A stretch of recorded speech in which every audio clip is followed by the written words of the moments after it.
우리는 등급을 매기고 하는 소고기가 아닙니다.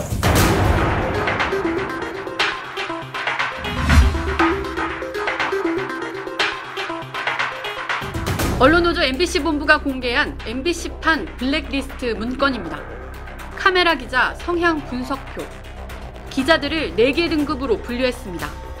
별 2개는 회사의 정책에 충성도를 갖고 있는 사람. 동그라미는 회사의 정책에 순응하지만 기존의 시스템을 고수하는 사람들입니다.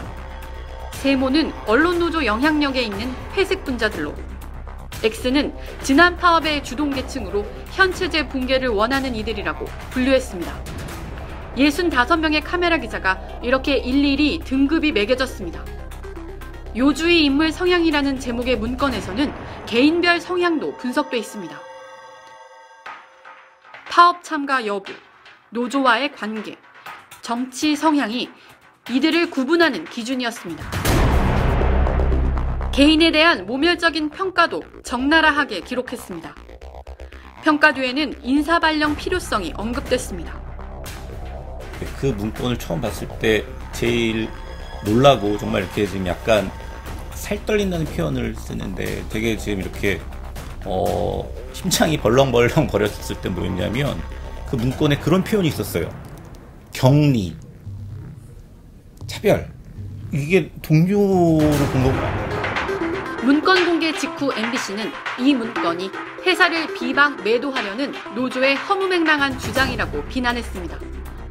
또 회사 경영진은 물론 보도본부 간부 누구도 문건을 본 적이 없다고 밝혔습니다. 하지만 이 문건이 작성된 시기를 전후해 카메라 기자에 대한 인사발령은 문건의 내용과 거의 일치합니다.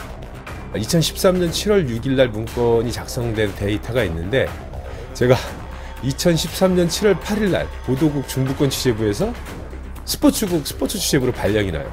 제 멘트가 또 어떻게 나오냐면 보도국 격리가 필요하다. 그때 내가 그래서 인사를 당한 거구나. 이틀 만에. 힘들어 하니까 갑자기 이제 와이프가 아침에 안 되겠다고 나랑 같이 정신과 치료를 받으러 가자 그래서 와이프 손에 이끌려서 그 정신과에 가서 치료받고 약을 먹었다가 그런데 그게 본인 혼자만이 아니라 주위에 그 선배 후배들이랑 이렇게 이야기해 보니까 자기가 먹었던 그 약을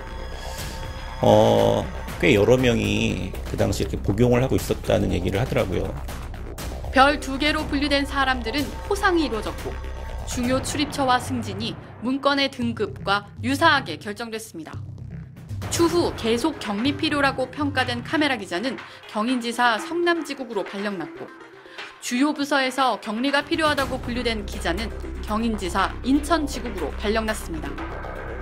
유령 문건이라는 회사의 보도자료가 나온 직후 문건을 작성했다고 주장하는 K씨가 나타났습니다.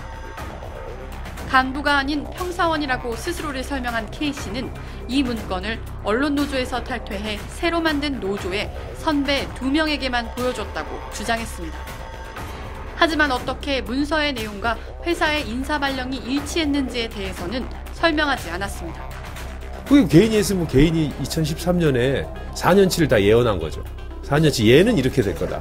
얘는 이렇게 될 거다라는 걸 한 명도 빼놓지 않고 전부 다 예상해가지고 맞췄다는 건데 말이 안 됩니다. 현재 K씨는 물론 당시 보도국의 인사를 담당했던 김장겸 사장, 박용찬 논설실장에게 개별 입장을 듣고자 했으나 모두 휴가 등의 이유로 답변을 듣지 못했습니다.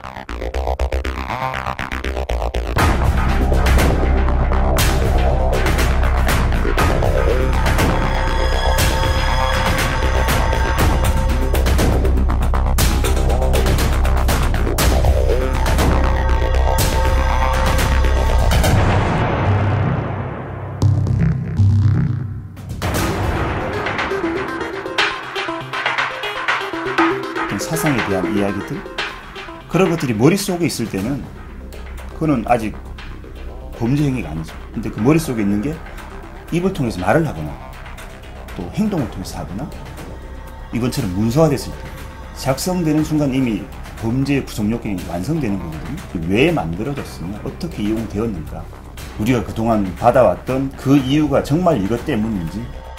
사상 초유의 언론사 블랙리스트, 노조 탄압, 인권 유린일까요? 동료에 대한 개인적 분석일까요?